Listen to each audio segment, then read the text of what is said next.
கிறிஸ்துவுக்குள் அன்பானவர்களே, ஆண்டவராகிய இயேசு கிறிஸ்துவின் நாமத்தினாலே உங்களை நான் வாழ்த்துகிறேன். இந்த நாளிலே உங்களை சந்திப்பதிலே அதிக மகிழ்ச்சி. நாம் ஏற்கனவே சொன்னது போல தெஸ்ஸலோனிக்கேயர் புத்தகத்தை குறித்து வேதத்தை நாம் செய்து கொண்டு வந்திருக்கிறோம்.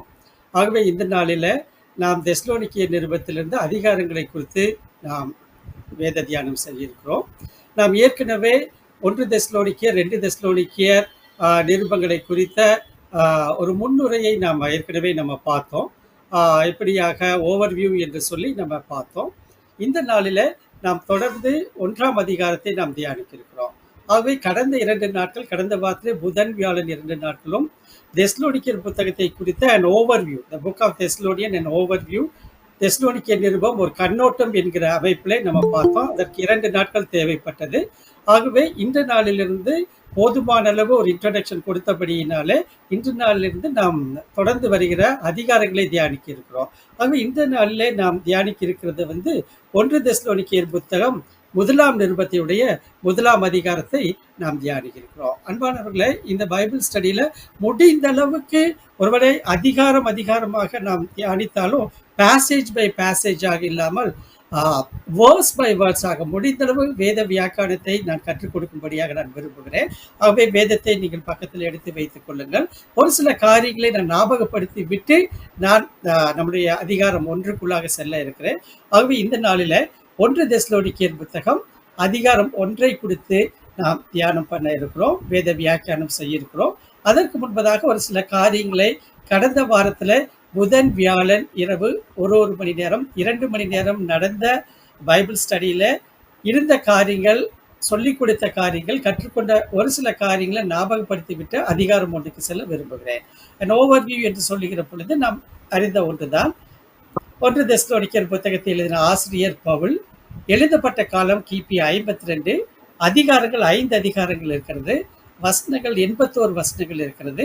நான் ஏற்கனவே சொல்லியிருந்தேன், எந்த புத்தகமாக இருந்தாலும் அந்த புத்தகத்துக்கு ஒரு மைய கருத்து, ஒரு கீ ஃபேக்டர், அந்த கீ மெசேஜ் என்று இருக்கும். அப்படி நம்மளுடைய 1 தெஸ்ஸலோனிக்கேயர் நிருபத்திற்கான மைய கருத்து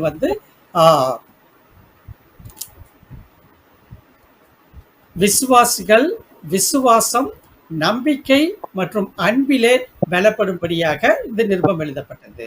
திருச்சபை விசுவாசிகள், அதாவது தெஸ்ஸலோனிக்கேயர் திருச்சபை விசுவாசிகள் விசுவாசம், நம்பிக்கை மற்றும் அன்பில் பலப்படும்படியாக எழுதியிருக்கிறது இந்த நிருபம். இதை மைய கருத்தாக வைத்துதான் அப்போஸ்தலனாகிய பவுல் இந்த நிருபத்தை எழுதினார். ஆங்கிலத்திலே சொல்ல வேண்டும் என்று சொன்னால், helping believers to develop with faith, hope and love அப்படின்னு நம்ம பார்த்தோம். அதே போல 1-2 தெஸ்ஸலோனிக்கேயர் நிருபத்தை நாம் எப்படி வாசிக்கணும், எதை மனதிலே வைத்துக்கொண்டு மிக முக்கியமான காரியங்களை விளக்குவதற்காக அப்போஸ்தலனாகிய பவுல் எழுதியிருக்கிறார் என்று சொல்லி நாம் ஏற்கனவே இந்த காரியங்கள் குறித்து கேள்விப்பட்டோம். இந்த 5 அதிகாரங்களும் சரி, 2 தெஸ்ஸலோனிக்கேயர் புத்தகத்தின் 3 அதிகாரங்களும் சரி, மிக முக்கியமான ஒரு 3 காரியங்களை மையமாக அல்லது மனதிலே வைத்து அவர்களுக்கு தேவையான சத்தியத்தை கொடுக்கும்படியாக எழுதப்பட்டிருக்கிறது. முதலாவதாக கன்வர்ஷன் என்று பார்க்கிறோம், மனமாற்றத்தை குறித்து பேசுகிற பகுதி. பர்சிக்யூஷன், பாடுகள் உபத்திரவங்களை குறித்து பேசுகிற வசனங்கள். எஸ்கட்டாலஜி, வருங்காலியல் என்று சொல்லுகிற பதத்தை பயன்படுத்துகிற வசனங்களை இங்கே பார்க்க முடியும். அப்ப நீங்க பாருங்க, நான் ஏற்கனவே சொல்லியிருந்தேன், இங்க பைபிளுக்கு மேல மார்ஜினுக்கு மேல கன்வர்ஷன் CON அல்லது மனமாற்றம் போட்டு வச்சுங்க. பர்சிக்யூஷன் PER அல்லது பாடுகள் உபத்திரவங்கள் தனியாக எழுதி வச்சுங்க. எஸ்கட்டாலஜி அல்லது வருங்காலியல் என்று சொல்லி நீங்க எழுதி வச்சுக்கலாம். இப்படியாக நாம் எழுதி வைக்கிற பொழுது மிக ஈஸியாக நாம் இந்த காரியங்களை நாம் புரிந்து கொள்ள முடியும். ஆகவே இந்த காரியங்களை குறித்தெல்லாம் நம்ம ஏற்கனவே கற்றறிந்திருந்தோம். ஆகவே இந்த நாளில் நாம் நேராக நம்முடைய 1 தெஸ்ஸலோனிக்கேயர் புத்தகம் 1ஆம் நிருபத்தில் உள்ள 1ஆம் அதிகாரத்தை முடிந்தளவுக்கு இந்த நாளிலே நாம் தியானம் பண்ண இருக்கிறோம், வேத வியாக்கியானம் பண்ண இருக்கிறோம்.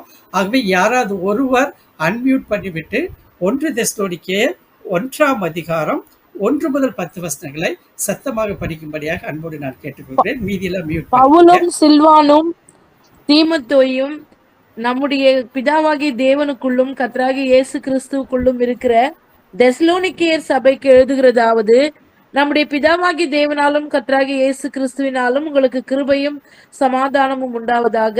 சகோதரரே, நாங்கள் எப்பொழுதும் உங்களுக்காக தேவனை ஸ்தோத்தரிக்க கடனாளிகளாயிருக்கிறோம். உங்கள் விசுவாசம் மிகவும் பெருகுகிறபடியினாலும் நீங்கள் எல்லாரும் ஒருவரில் ஒருவர் வைத்திருக்கிற அன்பு அதிகரிக்கிறபடியினாலும் அப்படி செய்கிறது தகுதியா இருக்கிறது. நீங்கள் சகிக்கிற சகல துன்பங்களிலும் உபத்திரவங்களிலும் பொறுமையையும் விசுவாசத்தையும் காண்பிக்கிறது நிமித்தம் உங்களை குறித்து நாங்கள் தேவனுடைய சபைகளில் மேன்மை பாராட்டுகிறோம். நீங்கள் தேவனுடைய ராஜ்யத்தின் நிமித்தம் பாடு அனுபவிக்கிறவர்களாய் இருக்க அந்த ராஜ்யத்திற்கு நீங்கள் பாத்திரர் என்று எண்ணப்படும்படிக்கு தேவன் நியாயமான தீர்ப்பு செய்கிறவர் என்று அம்மா என்பதற்கு அம்மா என்ன அம்மா எது படிச்சுட்டு இருக்கீங்க? 2 தெசலோனிக்கர். பவுலும் சில்வானுவும் தீமோத்தேயும் பிதாவாகிய தேவனுக்குள்ளும் கர்த்தராகிய இயேசு கிறிஸ்துவுக்குள்ளும் இருக்கிற தெசலோனிக்கேர் சபைக்கு எழுதுகிறதாவது, நம்முடைய பிதாவாகிய தேவனாலும் கர்த்தராகிய இயேசு கிறிஸ்துவினாலும் உங்களுக்கு கிருபையும் சமாதானம் உண்டாவதாக. தேவனுக்கு பிரியமான சகோதரரே, உங்கள் விசுவாசத்தின் கிரியையையும் உங்கள் அன்பின் பிரயாசத்தையும் நம்முடைய கர்த்தராகிய இயேசு கிறிஸ்துவின் மேலுள்ள உங்கள் நம்பிக்கையின் பொறுமையையும் நம்முடைய பிதாவாகிய தேவனுக்கு முன்பாக நாங்கள் இடைவிடாமல் நினைவு கூர்ந்து, நீங்கள் தெரிந்து கொள்ளப்பட்டவர்கள் என்று நாங்கள் அறிந்து எங்கள் ஜெபங்களில் இடைவிடாமல் உங்களை குறித்து விண்ணப்பம் பண்ணி உங்கள் எல்லாருக்காகவும் எப்பொழுதும் தேவனை ஸ்தோத்தரிக்கிறோம். எங்கள் சுவிசேஷம் உங்களிடத்தில் வசனத்தோட மாத்திரமல்ல, வல்லமையோடும் பரிசுத்த ஆவியோடும் முழு நிச்சயத்தோடும் வந்தது. நாங்களும் உங்களுக்குள்ளே இருந்த போது உங்கள் நிமித்தம் எப்படிப்பட்டவர்களாய் இருந்தோம் என்று அறிந்திருக்கிறீர்களே. நீங்கள் மிகுந்த உபத்திரவத்திலே பரிசுத்த ஆவியின் சந்தோஷத்தோட திருவசனத்தை ஏற்றுக்கொண்டு எங்களையும் கர்த்தரையும் பின்பற்றுகிறவர்களாகி இவ்விதமாய் மக்கதோனியாவிலும் அகாயாவிலும் உள்ள விசுவாசிகள் யாவருக்கும் மாதிரிகள் ஆனீர்கள். எப்படியெனில் உங்களிடத்தில் இருந்து கர்த்தருடைய வசனம் மக்கதோனியாவிலும் ஆகாயாவிலும் தொனித்ததும் அல்லாமல் நாங்கள் அதை குறித்து ஒன்றும் சொல்ல வேண்டியதாய் இராதபடிக்கு தேவனை பற்றின உங்கள் விசுவாசம் எங்கும் பிரசித்தமாயிற்று.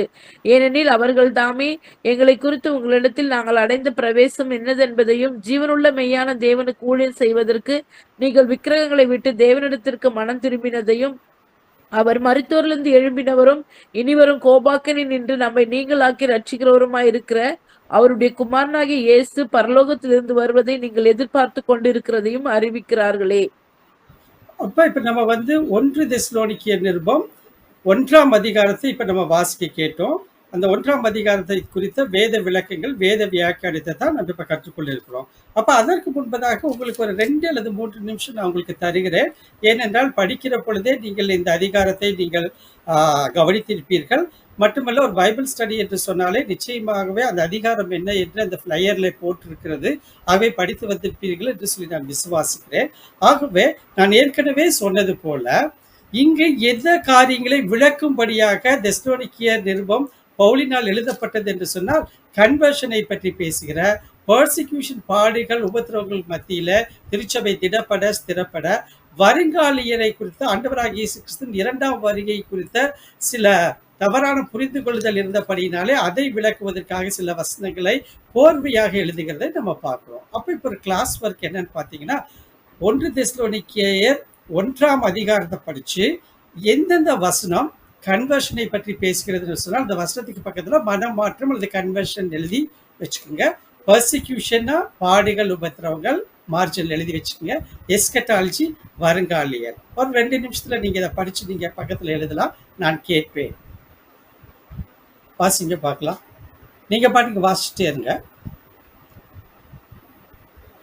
அப்ப மனமாற்றம், பாடுகள், உபத்திரங்கள், வருங்காலில் இந்த 3 பாயிண்ட்டும், இந்த 3 முக்கியமான காரியங்கள் எந்தெந்த வசனங்களிலே குறிப்பிடப்பட்டிருக்கிறது அப்படிங்கிறத நம்ம கண்டுபிடிச்சு பக்கத்துல அது என்ன, கன்வர்ஷனா, பர்சிக்யூஷனா, எஸ்கட்டாலஜியா அப்படிங்கிறத நீங்க நோட் பண்ணலாம்.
வசனம் 6 வந்து இல்ல, பாடு பத்தி அம்மா அம்மா ஒரே நிமிஷம், நான் கேட்கவே இல்லை, அவரை வெயிட் பண்ணுங்க, மீதி எல்லாரும் படிச்சுக்கோங்க.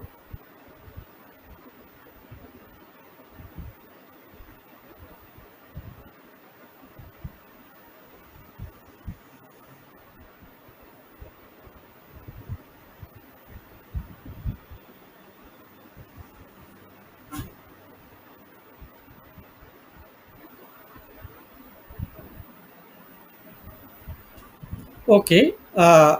சொல்றவங்க வந்து அன்மியூட் பண்ணிட்டு சொல்லிட்டு உடனே மியூட் பண்ணிக்கோங்க. நீங்க கன்வர்ஷனை பற்றி எந்தெந்த வசனங்கள்லாம் பேசுது?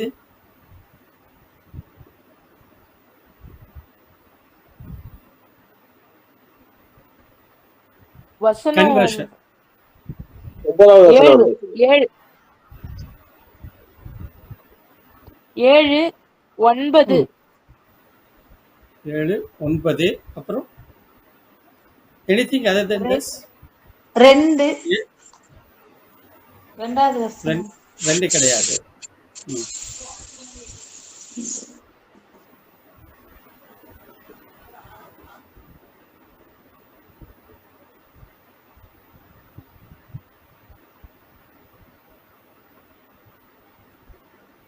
மூணாவது வசனம் உண்டு. கன்வர்ஷன் 5ஆம் வசனம் இல்லையா? 9ஆம் வசனம் பிற்பகுதி, ஜீவனுள்ள மெய்யான தேவனுக்கு ஊழியம் செய்வதற்கு நீங்கள் விக்கிரகங்களை விட்டு தேவனிடத்தில் மனம் திரும்பினதையும், மனம் திரும்பி இருக்கீங்க விக்கிரகத்தை விட்டு. இது கன்வர்ஷன். ஓகே. பெர்சிக்யூஷன் நான் சொன்னேங்க. ஓகே, சரிப்பா. பெர்சிக்யூஷன் எங்க வருது? 6th verse persecution. 10வது வசனம். அம்மா வசனத்தை வாசிக்க வேண்டாம். 6 persecution. 6 பெர்சிக்யூஷன் 10 கொடுங்க. இல்ல 10 வந்து வருங்காலத்தை பற்றி பேசுதுங்க. persecution மட்டும் சொல்லுங்க பார்க்கலாம். 6. இப்ப நீங்க பாத்தீங்களா, இந்த 6ல வந்து persecutionோட இன்னொன்னும் சேர்ந்து வருது. என்னன்னு கண்டுபிடிக்க முடியுமா?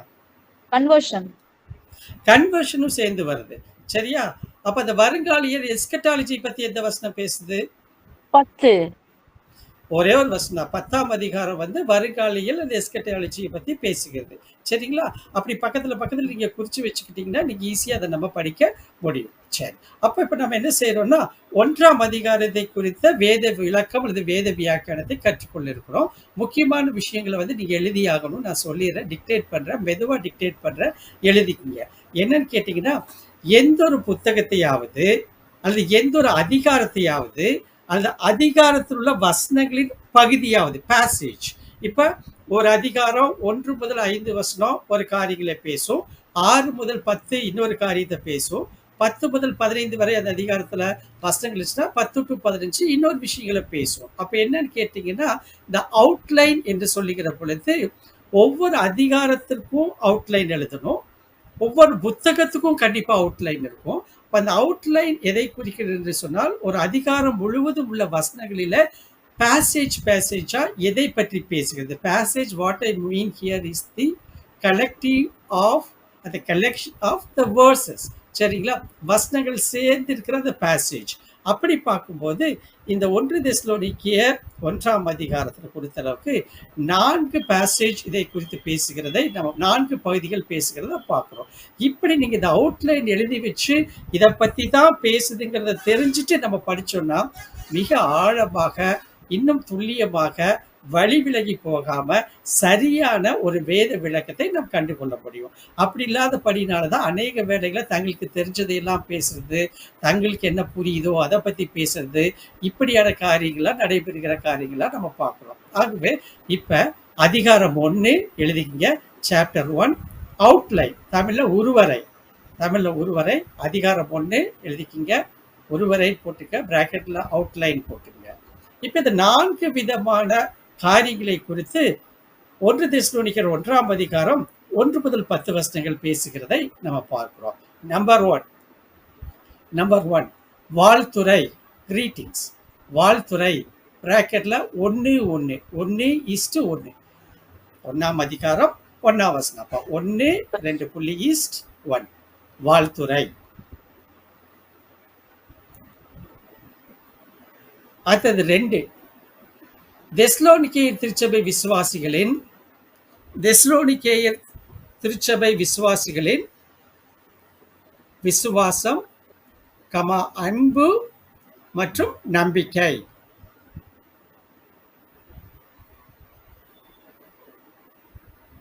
இதுதான் நம்ம மைய கருத்துன்னு பார்த்தோம். சரிங்களா? 2, தெஸ்லோனிக்கேயர் திருச்சபை விசுவாசிகளின் விசுவாசம், அன்பு மற்றும் நம்பிக்கை. பிராக்கெட்ல 1ஆம் அதிகாரம் 2 to 3, 1:2 to 3, 2-3, close the bracket.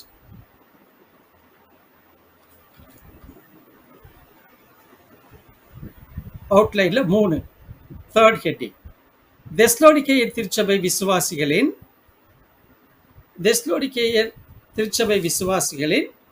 உண்மையான மனமாற்றம்.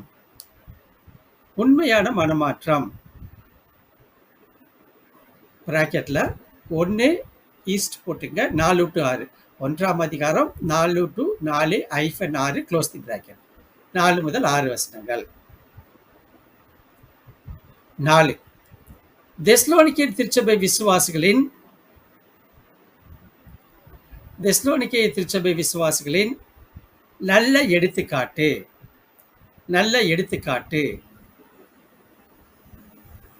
Close the bracket. 1 ஈஸ்ட், அதான் 1ஆம் அதிகாரம், ரிமைனிங் வர்ஸ் தான் 7 to 10. சரிங்களா? அப்ப இந்த அவுட்லைன் நாம் ப்ரிப்பேர் பண்ணி நாம் படிப்போம் என்று சொன்னால் நிச்சயமாகவே அதை தவிர வழி விலகி நம்ம போக மாட்டோம். இதை பற்றி தான் ஸ்பெசிஃபிக்கா இந்த வேத பகுதி பேசுகிறது, இந்த வசனம் பேசுகிறது. இதை மனதிலே வைத்துத்தான் பவுல் எழுதுகிறார் என்கிற காரியத்தைலாம் நம்ம ஈஸியா கண்டுகொள்ள முடியும். சரிங்களா? யாராச்சும் அன்மியூட் பண்ணி ஃபாலோ பண்றீங்களா? சரியா இருக்கான்னு சொல்லிடுறீங்களா? சரியா இருக்கு ஃபாஸ்டர். ஓகே. இப்ப 1 தெஸ்லோனிக்கேயர் 1ஆம் நிருபத்துல 1ஆம் அதிகாரத்தை நம்ம ஸ்டடி பண்ணிட்டு இருக்கோம். அப்ப 1ஆம் அதிகாரம் 1ஆம் வசனம் நிதானமா வாசிக்கணும். சத்தமா யாராச்சும் அவசரப்படாம வாசிக்கணும். வசனம் 1:1. பவுலும் சில்வானும் தீமத்தேயும் பிதாவாகிய தேவனுக்குள்ளும் கர்த்தராகிய இயேசு கிறிஸ்துவுக்குள்ளும் இருக்கிற தெசலோனிக்கேயர் சபைக்கு எழுதுகிறதாவது, நம்முடைய பிதாவாகிய தேவனாலும் கர்த்தராகிய இயேசு கிறிஸ்துவினாலும் உங்களுக்கு கிருபையும் சமாதானமும் உண்டாவதாக. ஆகவே இந்த 1ஆம் அதிகாரம் 1ஆம் வசனம் எதை பற்றி பேசுகிறது என்று சொன்னால், இது ஒரு வாழ்த்து உரை அல்லது வாழ்த்து என்று நம்ம பார்க்கிறோம். பொதுவாகவே பவுலின் நிருபத்துல முதல் 3 வசனங்களுக்குள்ளாக அவர் வாழ்த்துதல் சொல்லி எழுதுகிறதை பெரும்பாலும் நாம பார்க்க முடியும். ஆகவே இந்த 1 தெஸ்லோனிக்கேயர் நிருபம் 1ஆம் அதிகாரம் 1ஆம் வசனத்துல தெஸ்லோனிக்கேயர் திருச்சபை மக்களை அல்லது தெஸ்லோனிக்கேயர் திருச்சபை விசுவாசிகளுக்கு வாழ்த்துதல் சொல்லி எழுதுகிறதை நாம் பார்க்க முடியும். அதுதான் கர்த்தராகிய இயேசு கிறிஸ்துவினாலும் உங்களுக்கு கிருபையும் சமாதானமும், பிதாவாகிய தேவனாலும் கர்த்தராகிய இயேசு கிறிஸ்துவினாலும் உங்களுக்கு கிருபையும் சமாதானமும் உண்டாவதாக. மியூட் பண்ணியிருக்க, வேற ஓப்பன்ல இருக்கு என்று அவர் வாழ்த்து சொல்லுகிறதை நம்ம பார்க்கிறோம். ஆகவே இந்த முதலாம் வசனம் it is a greetings words or otherwise வாழ்த்து சொல்லி இவர் எழுதி இந்த நிருபத்தை ஆரம்பிக்கிறத நம்ம பார்க்கிறோம். நீங்க பாருங்க, இந்த 1ஆம் அதிகாரம் 1ஆம் வசனத்துல 4 காரியங்களை குறித்து அவர் பேசுகிறார்.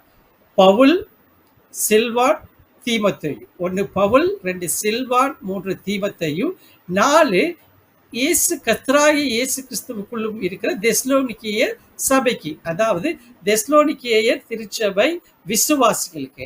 ஆகவே இந்த 4 காரியங்களை குறித்து இங்க பேசுகிறபடியினால இங்க முக்கியமாக நாம் பார்க்கிற ஒரு காரியம் என்னன்னு கேட்டீங்கன்னா, வாழ்த்து சொல்லி ஆரம்பிப்பதோடு கூட இந்த 4 காரியங்களை குறித்து அவர் பேசுகிறதை நம்ம பார்க்கிறோம். பொதுவாகவே பவுல் அவருடைய வாழ்க்கையில ஒரு டீமாக ஒர்க் பண்ணுவதைத்தான் அவர் விரும்புகிறார். ஆக்சுவலாவே அப்படித்தான் அவருடைய ஊழிய பணி முழுவதுமாக இருந்தது. தானாக ஒரு ஊழியத்தை நிறைவேற்றுவது என்பது வேறு, தன் ஊழியங்களை மற்றவர்களோடு சேர்ந்து பகிர்ந்து கொண்டு ஒரு டீமாக, ஒரு குழுவாக ஊழியத்தை நிறைவேற்றுவது அவருக்கு வழக்கமாக இருந்தது. அவருடைய ஊழிய பணிகளில, அவருடைய நிருபங்களில இப்படி நாம் பார்க்க முடியும். சுவிசேஷம் அறிவித்து ஸ்தல சபைகளை கிறிஸ்துவுக்குள்ளாக, வேதத்திற்குள்ளாக திடப்படுத்தி, ஸ்திரப்படுத்தி, அவளை உருவாக்கி உண்மையுள்ள மனுஷர்களிடத்தில் ஒப்புவித்து விட்டு மீண்டுமாக அடுத்த பட்டணத்துக்கு சுவிசேஷத்தை அறிவிக்க சென்று இப்படியாக பட்டணங்கள் தோறும், கிராமங்கள் தோறும், பிராந்தியங்கள் தோறும் அவர் சுவிசேஷ வளர்ச்சியை கொண்டு வந்து திருச்சபையை நாட்டினதுக்கு மிக முக்கியமான விஷயம் வந்து ஒரு டீமாக செயல்படுவது.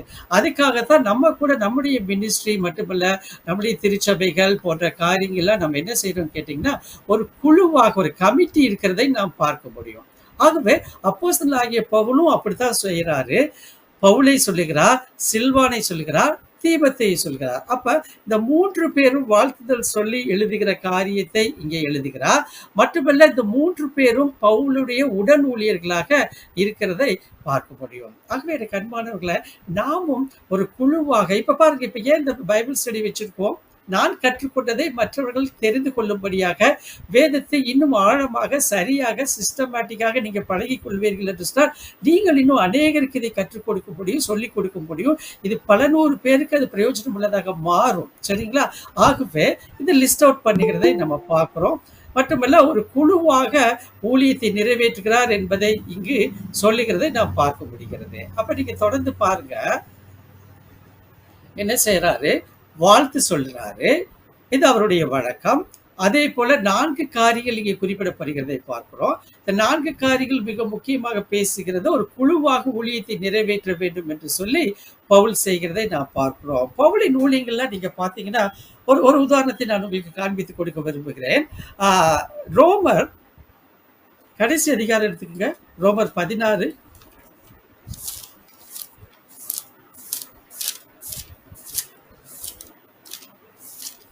ரோமர் 16 ஒருவேளை 1 முதல் ஒரு 6 வசனங்களை வாசிங்க சத்தமா. யாராச்சும் கெங்கிரேயா ஊர் சபைக்கு ஊழியக்காரியாகிய நம்முடைய சகோதரி பெபேயாளை நீங்கள் கர்த்தருக்குள் பரிசுத்தவான்களுக்கு ஏற்றபடி ஏற்றுக்கொண்டு எந்த காரியத்தில் உங்கள் ஒரு நிமிஷம். இந்த 1ஆம் அதிகாரம் எந்த சகோதரியை பத்தி பேசுகிறது? பெபேயாளை பத்தி பேசுது. 2ஆம் வசனம் வாசிங்க. நான் சொல்லும் எந்த காரியத்தில் உங்கள் உதவி அவளுக்கு தேவையா இருக்கிறதோ அதிலே நீங்கள் அவளுக்கு உதவி செய்ய வேண்டும் என்று அவளை உங்களிடத்தில் ஒப்புவிக்கிறேன். அவள் அநேகருக்கும் எனக்கும் கூட ஆதரவாய் இருந்தவள்.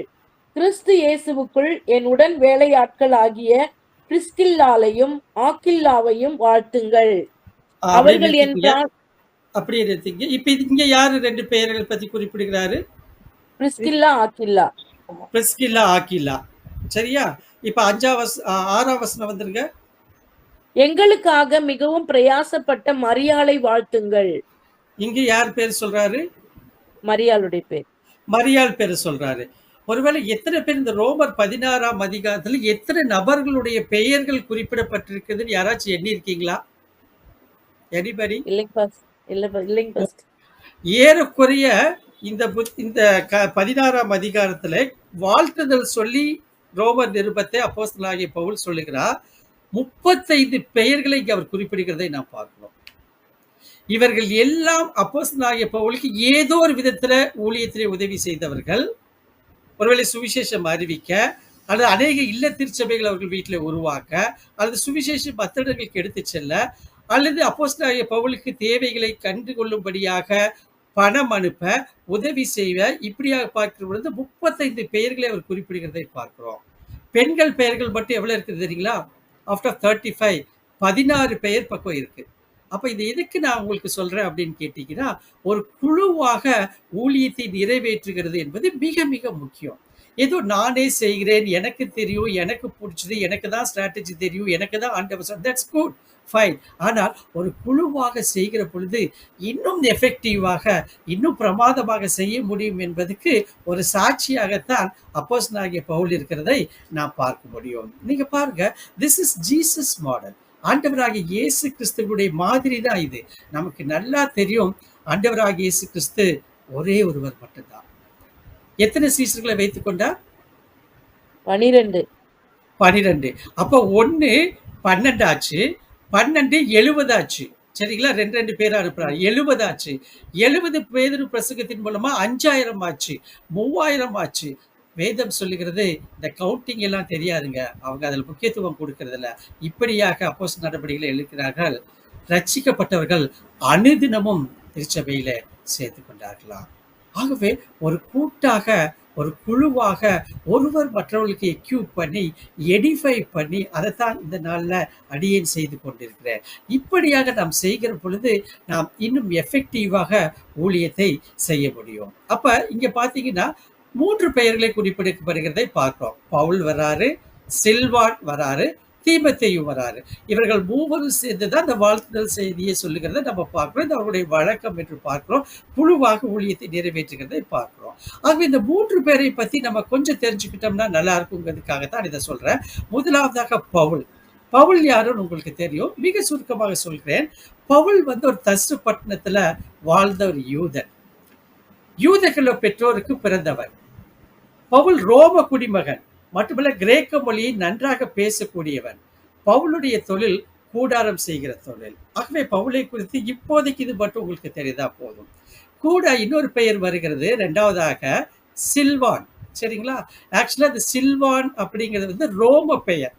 ஆங்கிலத்தில் சில்வானஸ் என்று நம்ம சொல்லுகிறோம். இந்த சில்வான் யாருன்னு பார்த்தீங்கன்னா, இங்க ஒரே பெயர் தான் குறிப்பிடப்படுகிறது. ஆனால் இவர்கள் எல்லாம் அப்போஸ்தலனாகிய பவுலோடு கூட ஊழியப்படியிலே பிரமாதமான ஒர்க்குகளை, பிரம்மாண்டமான ஒர்க்கை செஞ்சவங்க இவங்க எல்லாம். நீங்க பார்த்தீங்கன்னா அப்போஸ்தலர் நடபடிகள் 15, 39, 40 வசனங்கள். எல்லாரும் எடுத்துக்கிட்டும், அவசரப்பட வேண்டாம். அப்போஸ்தலர் நடபடிகள் 15ஆம் அதிகாரம் 39, 15. இதை பற்றி அவர்களுக்குள்ளே கடுகோம்பு மூண்டபடியினால் அவர்கள் ஒருவரை ஒருவர் விட்டு பிரிந்தார்கள். பர்னபா மார்க்குவை கூட்டிக் கொண்டு கப்பல் ஏறி சீப்ரு தீவுக்கு போனான். பவுலோ சீலாவை தெரிந்து கொண்டு சகோதரராலே தேவனுடைய கிருபைக்கு ஒப்புவிக்கப்பட்டு புறப்பட்டு சீரியாவிலும் சிலிசியாவிலும் திரிந்து சபைகளை திடப்படுத்தினான். நம்ம ஏற்கனவே பார்த்தோம். அப்போஸ்தலர் நடபடிகள் அந்தியோகியால 14ஆம் அதிகாரத்துல அவங்க ஆரம்பிக்கிறாங்க. 15ஆம் அதிகாரம் 21ஆம் வசனத்துல எருசலேமுக்கு வருகிறதை நம்ம பார்க்கிறோம். பொதுவாக பவுலுடைய பழக்கம் தான் சுவிசேஷம் அறிவித்து திருச்சபையை ஆரம்பித்த திருச்சபைகளுக்கு மீண்டும் சென்று பார்ப்பது அவருடைய பழக்கமாக காணப்பட்டது. அவர் ஒரு கிராமத்தை விட்டு இன்னொரு கிராமம், ஒரு பட்டணத்தை விட்டு இன்னொரு பட்டணம், ஒரு பிராந்தியத்தை விட்டு இன்னொரு பிராந்தியம், ஒரு நாட்டை விட்டு இன்னொரு நாடு என்று சென்றாலுமே ஆரம்பித்த திருச்சபைகளை அவர் ஒருபோதும் மறந்து போவதில்லை. அப்படியாக அவர் திருச்சபைகளை மீண்டுமாக ஏதோ ஒரு வழியிலே சந்திப்பது அவருடைய வழக்கம். அப்படித்தான் இப்ப என்ன செய்யறாருன்னா, அங்க ஒரு சின்ன பிரச்சனை வருகிறது. அப்ப என்ன பண்றாங்கன்னு கேட்டேன்னா, பவுல் சீலாவை தெரிந்து கொண்டு சகோதரராலே தேவனுடைய கிருபைக்கு ஒப்புவிக்கப்பட்டு புறப்பட்டு போனான் அப்படின்னு நம்ம பார்க்கிறோம். பர்னபா மார்க்குவை கூட்டிக் கொண்டு கப்பல் ஏறி புறப்பட்டு போனான் என்று சொல்லி நம்ம இங்க பார்க்கிறோம். இப்ப நீங்க பாருங்க, பர்னபாவும் யோவானும் சைப்ரஸ், அதாவது சீப்ரு தீவுக்கு திருப்பி சென்ற பிறகு 2வது மிஷனரி பயணத்தில் பவுல் தன்னுடன் செல்ல தேர்ந்தெடுத்தவர் இந்த சீலா. சீலா தான் சைலஸ் என்று சொல்லுகிறோம், சில்வானஸ் என்று சொல்லுகிறோம். அதே போல நீங்க பாருங்க, அப்போஸ்தலர் நடபடிகள் 15ஆம் அதிகாரம், அப்போஸ்தலர் நடபடிகள் 15ஆம் அதிகாரம் 22ஆம் வசனம். அப்பொழுது தங்களில் சிலரை தெரிந்து கொண்டு பவுலோடும் பர்னபாவோடும் அந்தியோகியாவுக்கு அனுப்புகிறது அப்போஸ்தலருக்கும் மூப்பருக்கும் சபையார் எல்லாருக்கும் நலமாக கண்டது. அவர்கள் யார் என்றால், சகோதரரில் விசேஷித்தவர்களாகிய பர்சபா என்று மறுபேர் கொண்ட யூதாவும் சீலாவுமே. சீலா, இந்த சீலா தான் சில்வானோ அல்லது சைலஸ் என்று பார்க்கிறோம். இங்க என்ன நடந்துச்சுன்னா, ஒரு மிகப்பெரிய ஒரு போராட்டத்தை முடிவுக்கு கொண்டு வருகிற தியாலஜிக்கல் பிரின்சிபிள், சரிங்களா, அதை ஒரு முடிவுக்கு கொண்டு வருகிற ஒரு காரியம் 15ஆம் அதிகாரத்தில் நடக்குது. என்னன்னு கேட்டீங்கன்னா, புறஜாதியர்கள் ஆண்டவராகிய இயேசு கிறிஸ்துவை ஏற்றுக்கொண்டால் அவர்கள் யூதர்களாக முதலாவது மாற வேண்டும். ஆக்சுவலா அது முடியவே முடியாது. அப்படியாக ஒரு நம்பிக்கை அவர்களிடத்தில் இருந்தது. மட்டுமல்ல, அவர்கள் விருத்த சேதனம் பண்ண வேண்டும். விருத்த சேதனம் பண்ணினாதான் அவர் ஒரு கிறிஸ்தவராக மாற வேண்டும் என்று சொல்லுகிற ஒரு சர்ச்சை, கள்ள உபதேசம் அங்கு வருகிறதை பார்க்கிறோம். இப்படி வர்ற நேரத்தில் என்ன செய்யறாங்கன்னு கேட்டீங்கன்னா, இதை சரி செய்யும்படியாக, கலந்து ஆலோசிக்கும்படியாக எருசலேமுக்கு பர்னபாவும் பவுலும் செல்கிறார்கள். பேதுருவும் கூட செல்கிறதை நம்ம பார்க்கிறோம். This is called Jerusalem council. முதலாக வேதத்தில் நடைபெற்ற ஆதி திருச்சபை காலங்களில் நடைபெற்ற முதல் கவுன்சில், இதுக்கு பேர் ஜெருசலேம் கவுன்சில் என்று சொல்லி நம்ம பார்க்கிறோம். அங்கு பவுல் பேதுரு பேசுறாரு. ஆக்சுவலா அதை கன்வீன் பண்ணிக்கிறது அல்லது கவர்ன் பண்ணிக்கிறது வந்து யாக்கோபு. ஒரு சில ஆலோசனைகளை எல்லாம் செய்து இதை செய்யலாம், இது செய்யலாம், இது கல்லுபதேசம். ஆகவே இந்த கல்லுபதேசம் பரவி சென்று விடக்கூடாது என்பதற்காக ஒரு சில நபர்களை ரெப்ரசன்டேட்டிவாக நியமிக்கிறார்கள். இந்த கடிதத்தை கொண்டு போய் இந்த கல்லுபதேசம் நடைபெறும் இடங்கள்லாம் நீங்கள் இதை கொண்டு பேசுங்கள் என்று சொல்லுவதற்கு நியமிக்கப்பட்ட இருவரில் ஒருவர் தான் இந்த சில்வனஸ் என்று சொல்லுகிற சீலா. மட்டுமல்ல வசனம் 15 அதிலே அதிகாரம் 15:32 வாசிங்க. யூதா சீலா என்பவர்களும் தீர்க்கதரிசிகளாய் இருந்தபடியினாலே அநேக வார்த்தைகளினால் சகோதரருக்கு புத்தி சொல்லி அவர்களை திடப்படுத்தி. அப்ப இந்த சில்வானு அல்லது சீலா அல்லது சைலஸ் யாருன்னு கேட்டீங்கன்னா இவர் ஒரு தீர்க்கதரிசியாக இருந்தாருன்னு பார்க்கிறோம். மட்டுமல்ல இவர் பவுலை போலவே இவரும் ஒரு ரோம குடிமகனாக இருந்தார். அப்போஸ்தலர் நடவடிக்கைகள் 16:37 வாசிக்க வேண்டாம். அதே போல நீங்க பார்த்தீங்கன்னா அந்தியோகியாவுக்கு இவர் அனுப்பப்படுகிறதை நான் பார்க்கிறோம். மட்டுமல்ல 2 கொரிந்தியர் 1:19 பல கடிதங்களில அப்போஸ்தலனாகிய பவுல் இந்த சில்வானு அல்லது சீலா அல்லது சைலஸ் என்று இருக்கிற உடன் ஊழியரை புகழ்ந்து பேசுகிறதை பார்க்கிறோம். எனக்கு இந்த பைபிள் ஸ்டடி பண்ண ஆரம்பித்த போதுதான் எனக்கு இன்னொரு விஷயமும் எனக்கு தெரிஞ்சிச்சு. இவர் பவுல் கூட மட்டும் ஊழியம் பண்ணல, பேதுரு கூடவும் இணைந்து ஒரு ஊழியம் செய்திருக்கிறார் என்பதை வேதம் நமக்கு காட்டுகிறது. 1 பேதுரு 5:12 வாசிங்க. 1 பேதுரு 5:12. உங்களுக்கு புத்தி சொல்லும்படிக்கும் நீங்கள் நிலை கொண்டு நிற்கிற கிருபை தேவனுடைய மெய்யான கிருபைதான் என்று சாட்சியிடும்படிக்கும் நான் சுருக்கமாய் உங்களுக்கு எழுதி எனக்கு தோன்றுகிறபடி உண்மையுள்ள சகோதரனாகிய சில்வானுவின் கையிலே கொடுத்து அனுப்பியிருக்கிறேன். பாருங்க, அந்த பேதுரு நிருபத்தை அந்த திருச்சபை விசுவாசிகளிடத்துல திருச்சபைக்கு கொண்டு போனது யாருன்னு கேட்டீங்கன்னா மெசஞ்சர் யாருன்னு கேட்டா சில்வனஸ். அப்ப அப்போஸ்தலனாகிய பவுலோடு கூட மட்டுமல்ல பேதுருவோடும் கூட இவர் இணைந்து ஊழியம் செய்கிறத நாம் இங்க பார்க்க முடியும். நீங்க வேதத்தை படித்து பார்ப்பீர்கள் என்று சொன்னால் பவுலும் பேதுரும் அவரை சில்வனஸ் என்றும் லூக்கா அவரை சீலா என்று அழைக்கிறத நம்ம பார்க்க முடியும். சரிங்களா? ஆகவே சீலா என்றால் ஏதோ பெண்ணுடைய பெயர் என்று ஒருவேளை நீங்கள் இவ்வளவு நாள் யாராவது நினைத்திருப்பீர்கள் என்றால் தயவு செய்து நீங்க மாற்றிக்கொள்ளலாம். சில்வனஸ் அல்லது சில்வானு. சரிங்களா? அப்ப நீங்க பாருங்க, மூன்றாவதாக ஒரு மனிதரை பார்க்கிறோம். முதலாவது யாரை பார்த்தோம்? பவுல். இரண்டாவது சில்வான், மூன்றாவது தீமோத்தேயு. இவர்கள் 3 பேரும் இந்த கடிதத்தை எழுதுகிறார்கள் என்று 1ஆம் அதிகாரம் 1ஆம் வசனத்துல பார்க்கிறோம். இவர்கள் 3 பேரும் தெசலோனிக்கே திருச்சபை விசுவாசிகளுக்கு வாழ்த்துதல் சொல்லி எழுதுகிறார்கள் என்று சொல்லி பார்க்கிறோம். ஆகவே இந்த தீமோத்தேயு யார் என்பதை குறித்து நான் சற்று உங்களுக்கு காண்பித்துக் கொடுக்க விரும்புகிறேன். சரிங்களா? தீமோத்தேயு பவுலின் தோழராகவும் சக ஊழியராகவும் உடன் ஊழியராகவும் இருந்தார். தீமோத்தேயு வந்து பவுலுக்கு ஒரு மிக ஒரு நம்பகரமான ஒரு நம்பிக்கைக்குரிய ஒரு உடன் ஊழியர் என்பதை நாம் இந்த 13 நிருபங்களை பார்க்கிறோம். மட்டுமல்ல தீமோத்தேயுக்கு சில காரியங்களை கற்றுக் கொடுக்கும்படியாக மட்டுமல்ல தான் இந்த உலகத்தை விட்டு போகிறேன், தொடர்ந்து இந்த ஊழியத்தை நீ நிறைவேற்ற வேண்டும் என்பதற்காக தீமோத்தேயுக்காகவே 2 நிருபங்களை 1 தீமோத்தேயு 2 தீமோத்தேயு எழுதுகிறதை நாம் பார்க்க முடியும். நீங்க பாத்தீங்கன்னா இந்த தீமோத்தேயுவை அப்போஸ்தலனாகிய பவுல் எங்க சந்திக்கிறார்னா நம்மளுக்கு அறிந்த பகுதி தான் அப்போஸ்தலர் நடபடிகளின் புத்தகம் 16ஆம் அதிகாரம். எல்லாரும் எடுத்துக்கிட்டோம். அப்போஸ்தலர் நடபடிகள் 16ஆம் அதிகாரம் 1 முதல் 3 வசனம். இங்கதான் தீமோத்தேயுவே. அதன் பின்பு அவன் தெர்பைக்கும் லீஸ்திராவுக்கும் போனான். அங்கே தீமோத்தேயு என்னப்பட்ட ஒரு சீஷன் இருந்தான். அவன் தாய் விசுவாசமுள்ள யூத ஸ்திரீ, அவன் தகப்பன் கிரேக்கன். அவன் லீஸ்திராவிலும் இக்கோனியாவிலும் உள்ள சகோதரராலே நற்சாட்சி பெற்றவனாயிருந்தான். அவனை பவுல் தன்னுடனே கூட்டிக் கொண்டு போக வேண்டும் என்று விரும்பி அவனுடைய தகப்பன் கிரேக்கன் என்று அவ்விடங்களில் இருக்கும் யூதர்கள் எல்லாரும் அறிந்திருந்தபடியால் அவர்கள் நிமித்தம் அவனுக்கு விருத்த சேதனம் பண்ணினான். பாருங்க, இப்ப ஒரு கேள்வி கேட்கிறேன். அப்போஸ்தலர் நடபடிகள் 16ஆம் அதிகாரத்துல 1 முதல் 3 வசனங்களை வாசிச்சோம். இப்ப அப்போஸ்தலர் நடபடிகள் 16ஆம் அதிகாரம் அப்படின்னு சொன்னாலே இது எத்தனாவது மிஷனரி பயணத்துல வரும்? இர- இரண்டாவது மிஷனரி பயணம் நான் ஏற்கனவே சொன்னேன். இரண்டாவது முதல் மிஷனரி பயணம்னா அப்போஸ்தலர் நடவடிக்கைகள் 13-14. ரெண்டாவது மிஷனரி பயணம்னா 15-36 to 18-22. 3னா 18-23 to 20-38. அப்ப 20-38 இரண்டாம் மிஷனரி பயணத்துல அப்போஸ்தலனாகிய பவுல் இந்த தீமோத்தேயுவை சந்திக்கிறத நம்ம பார்க்கிறோம். அப்ப நீங்க பாருங்க, மிக மிக முக்கியமான இங்க ஒரு சில காரியங்களை நம்ம பார்க்க முடிகிறது. என்ன பார்க்கிறோம்னு கேட்டீங்கன்னா, இந்த தீமோத்தேயுவை குறித்து சில காரியங்களை நாம் புரிந்து கொள்வது மிக மிக நல்லது. அவன் தெர்பைக்கும் லிஸ்தீராவுக்கும் போறான். அங்கு தீமோத்தேயு எனப்பட்ட ஒரு சீஷன் இருந்தான். தீமோத்தேயு என்கிற ஒரு வாலிபன், ஆக்சுவலி இவருக்கு 19 வயசு அந்த டைம்ல. தீமோத்தேயுக்கு வாலிபன் என்று எழுதவில்லை, தீமோத்தேயு என்கிற விசுவாசி என்று எழுதவில்லை, தீமோத்தேயு என்கிற சீஷன் இருந்தான்.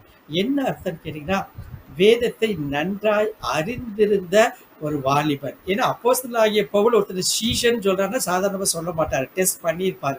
சீஷன் இருந்தா, அவன் தாய் விசுவாசமுள்ள யூத ஸ்திரீ, அவன் தகப்பன் கிரேக்கன். இங்க பாருங்க, இந்த தீமோத்தேயுடைய பெற்றோர் ஒரு கலப்பின தம்பதி. அந்த நாட்களிலே இதெல்லாம் ரொம்ப சர்வசாதாரணமாக ரோம சாம்ராஜ்யத்தும் பல பிராந்தியங்களும் நடைபெறுகிறதை நம்ம பார்க்க முடியும்.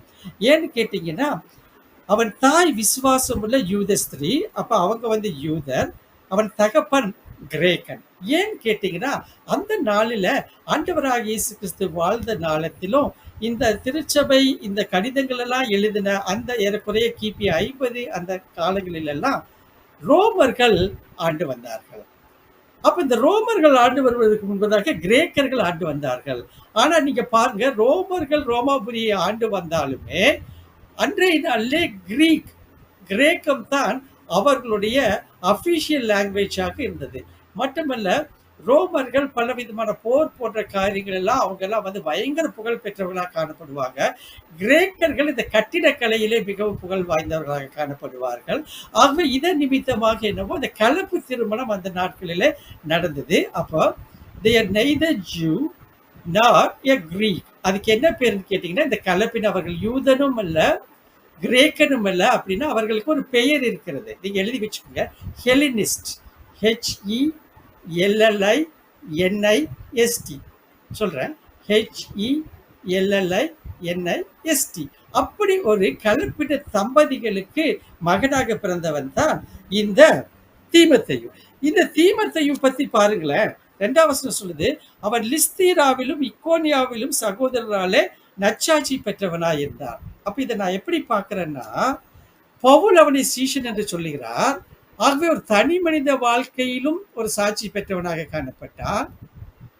ஒரு கலப்பட தம்பதிகளாக இருந்தாலும் வேதத்தை நன்றாய் அறிந்தவனாய் காணப்பட்டான் என்று மற்ற பகுதிகளிலே வேத வசனங்கள் சொல்லப்படுகிறதை பார்க்கிறோம். ஆகவே அவன் குடும்பத்தில் சாட்சியாக இருந்தான். லிஸ்தீராவிலும் இக்கோனியா பக்கத்தில் இருக்கிற பகுதிகளிலும் அண்டையில் உள்ள பிராந்தியங்களிலும் அவன் நச்சாட்சி பெற்றவனாய் இருந்தான்னா, சமுதாயத்திலும் நச்சாட்சி பெற்றவனாய் இருந்தான். எனக்கு அன்பானவர்களே, பவுலோடு ஊழியம் செய்வது என்பது அவ்வளவு சாதாரண விஷயம் இல்லை. இப்பேற்பட்ட ஒரு மனிதனை தான் அவர் பார்த்து தேர்ந்தெடுத்து தன்னுடைய ஊழியத்துல ஒரு சகோதரனாக அவர் எடுத்துக்கொள்கிறதை நான் பார்க்க முடியும். சரிங்களா? அதே போல நீங்க பார்த்தீங்கன்னா, தீமோத்தேயு மற்ற நிருபங்கள் வாழ்த்து செய்தியில 2 கொரிந்தியர் எழுதுகிற பொழுது, கொலோசையர் எழுதுகிற பொழுது, 2 தெசலோனிக்கேயர், 2 கொரிந்தியர் மற்றும் பிலிப்போன் இந்த நிருபங்கள் எல்லாம் எழுதும் போது எல்லாம் வாழ்த்துறையில இந்த தீமோத்தேயை பத்தி பேசுகிறதை பார்க்கிறோம், அல்லது ஆங்காங்கு தீமோத்தேயை பத்தி மென்ஷன் பண்ணுகிறதை பார்க்கிறோம். நீங்க பார்த்தீங்கன்னா, பவுல் அவரை பற்றி எழுதுகிற பொழுது என் ஊழியத்தில் என் மகன் என்று சொல்லுகிறதை நாம் பார்க்க முடியும். அன்பானவர்களே, 1 தீமோத்தேயு 1ஆம் அதிகாரம் 2ஆம் வசனம் யாராச்சும் வாசிங்க. விசுவாசத்தில் உத்தம குமாரனாகிய தீமோத்தேயுக்கு எழுதுகிறதாவது, விசுவாசத்தில் உத்தம குமாரனாகிய தீமோத்தேயுக்கு எழுதுகிறதாவது. 2 தீமோத்தேயு 1:2. கிறிஸ்து இயேசுவினால் உண்டாயிருக்கிற ஜீவனை பற்றிய வாக்குத்தத்தத்தின்படி தேவனுடைய சித்தத்தினாலே இயேசு கிறிஸ்துவின் அப்போஸ்தலனாயிருக்கிற பவுல் பிரியமுள்ள குமாரனாகிய தீமோத்தேயுக்கு எழுதுகிறதாவது. இங்க பாருங்க, பிரியமுள்ள குமாரனாகிய தீமோத்தேயுக்கு எழுதுகிறதாவது என்று சொல்லி எழுதுகிறதை பார்க்கிறோம். தீத்து 1:4. ஏற்ற காலங்களிலே நம்முடைய இரட்சகராகிய தேவனுடைய கட்டளையின்படி எனக்கு ஒப்புவிக்கப்பட்ட பிரசங்கத்தினாலே தமது வார்த்தையை வெளிப்படுத்தினார்.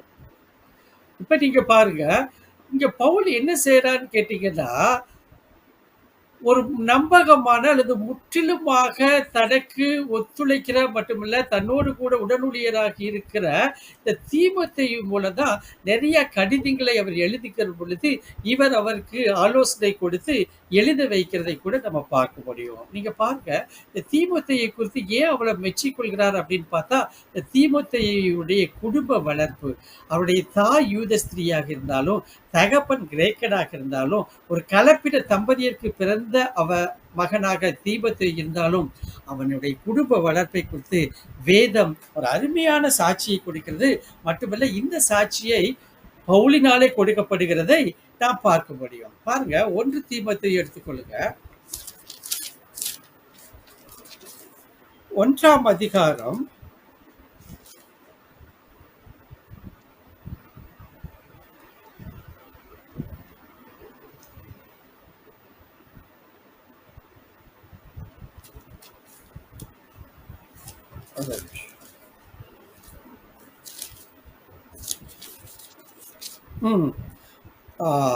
2 தீமோத்தேயு 1ஆம் அதிகாரம் 5ஆம் வசனத்தை யாராச்சும் வாசிங்க. அந்த விசுவாசம் முந்தி உன் பாட்டியாகிய லோவிசாளுக்குள்ளும் உன் தாயாகிய ஐனிக்கேயாளுக்குள்ளும் நிலைத்திருந்தது, அது உனக்குள்ளும் நிலைத்திருக்கிறது என்று நிச்சயித்திருக்கிறேன். பாருங்க, மிக எப்பேற்பட்ட ஒரு அருமையான ஒரு அழகான சாட்சியை ஒரு மிகப்பெரிய அப்போஸ்தலனாகிய பவுல் தீமோத்தேயுவை குறித்து எழுதுகிறதை நாம் பார்க்க முடிகிறது.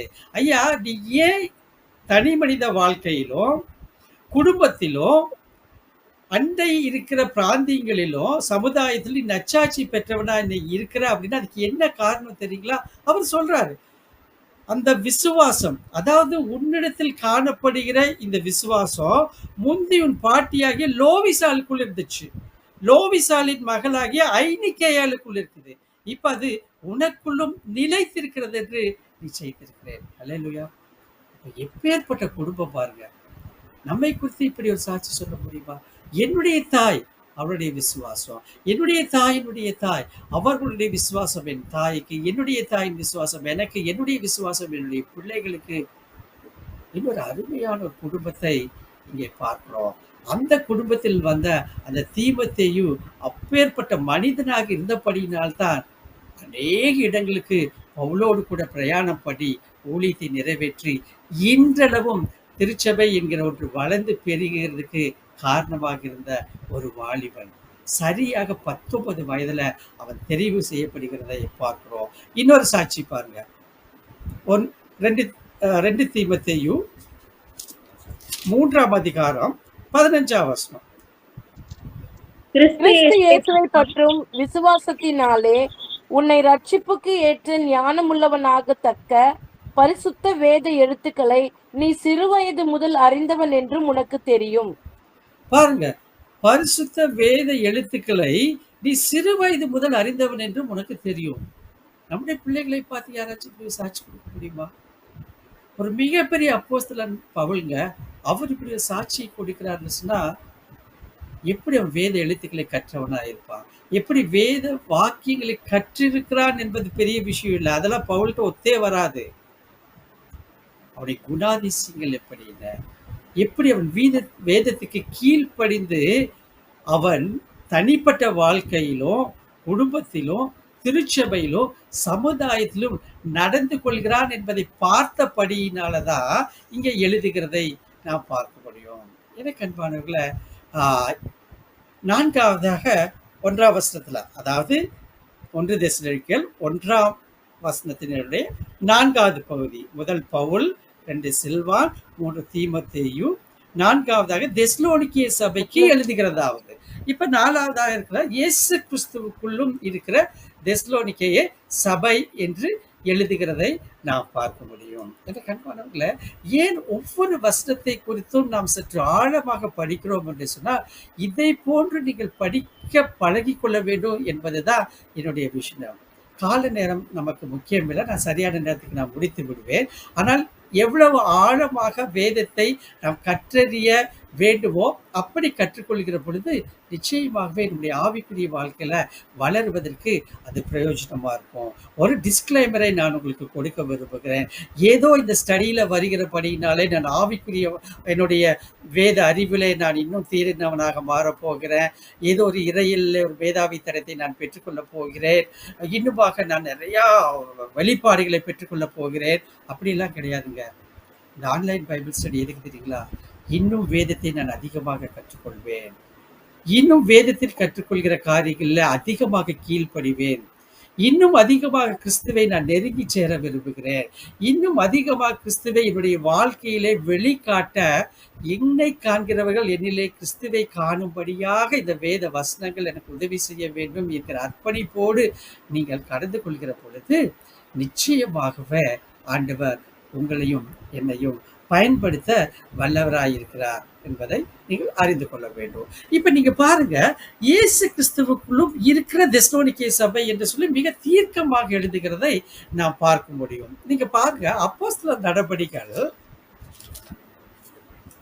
17ஆம் அதிகாரம்,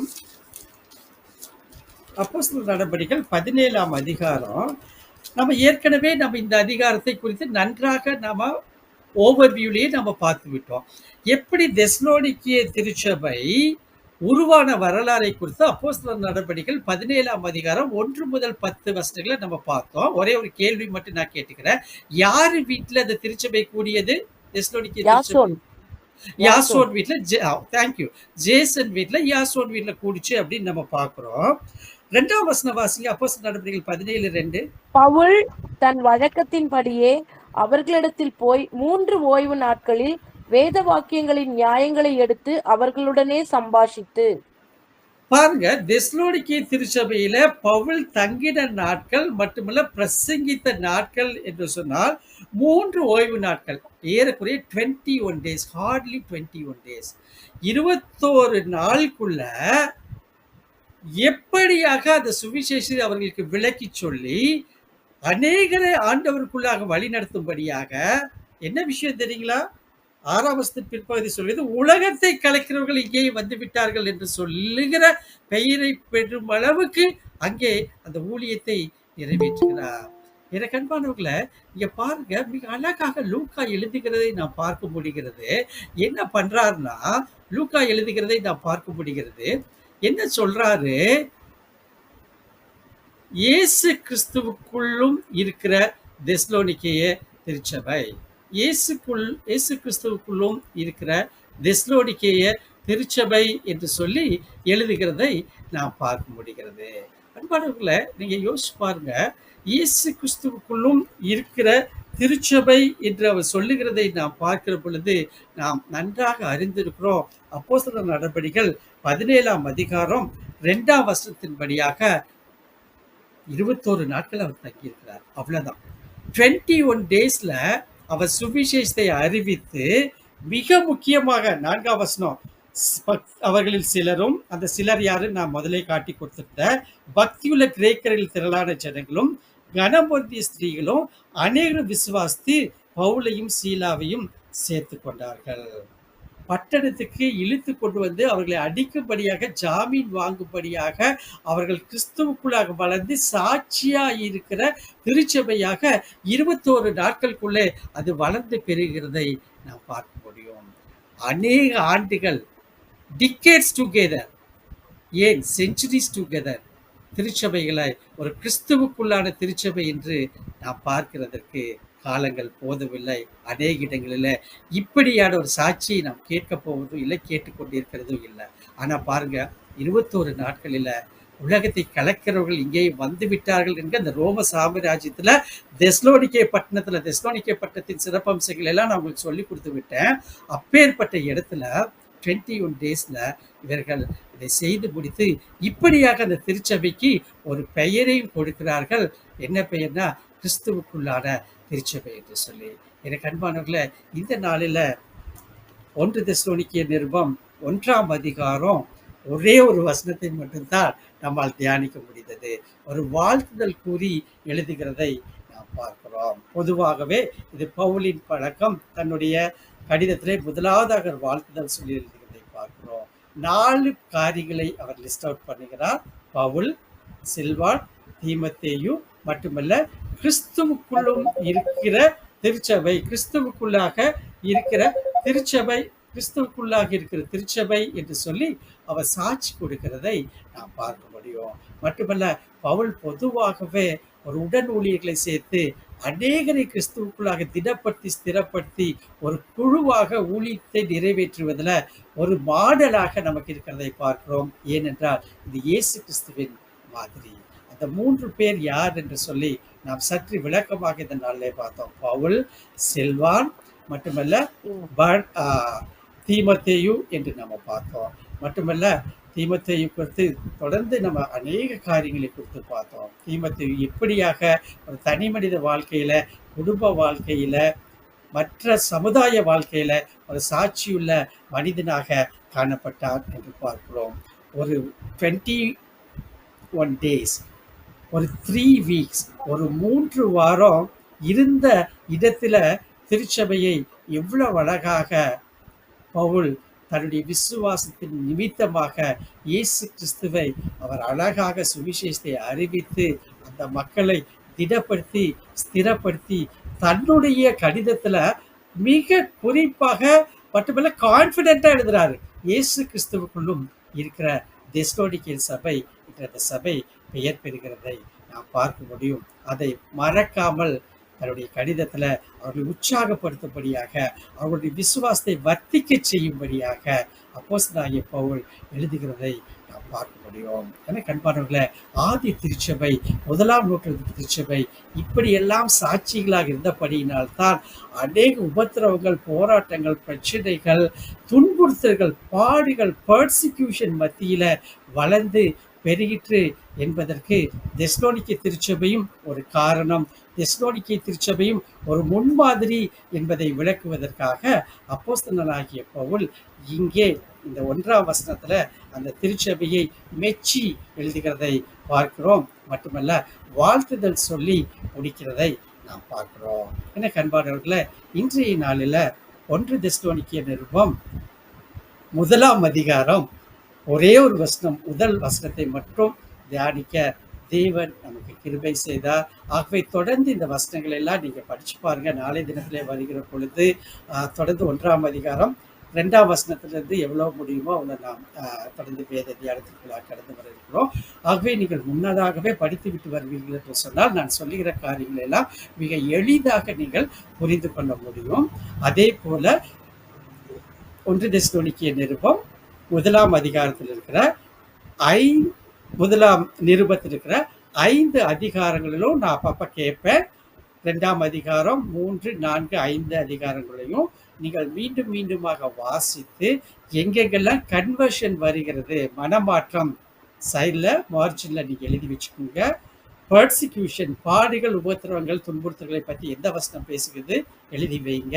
எஸ்கட்டாலஜி, வருங்காலிகளை பற்றி எந்த வசனம் பேசுகிறது என்பதை நீங்கள் எழுதி வைக்கும்படியாக அன்போடு கேட்டுக்கொள்கிறேன்.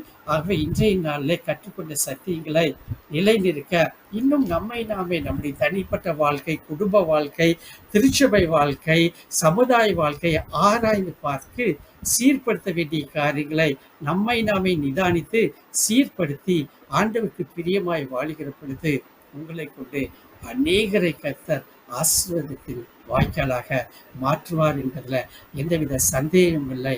ஆகவே தொடர்ந்து திரியேக தேவன் உங்களோடு கூடவே உங்களை ஆசீர்வதிப்பாராக. ஆமென்.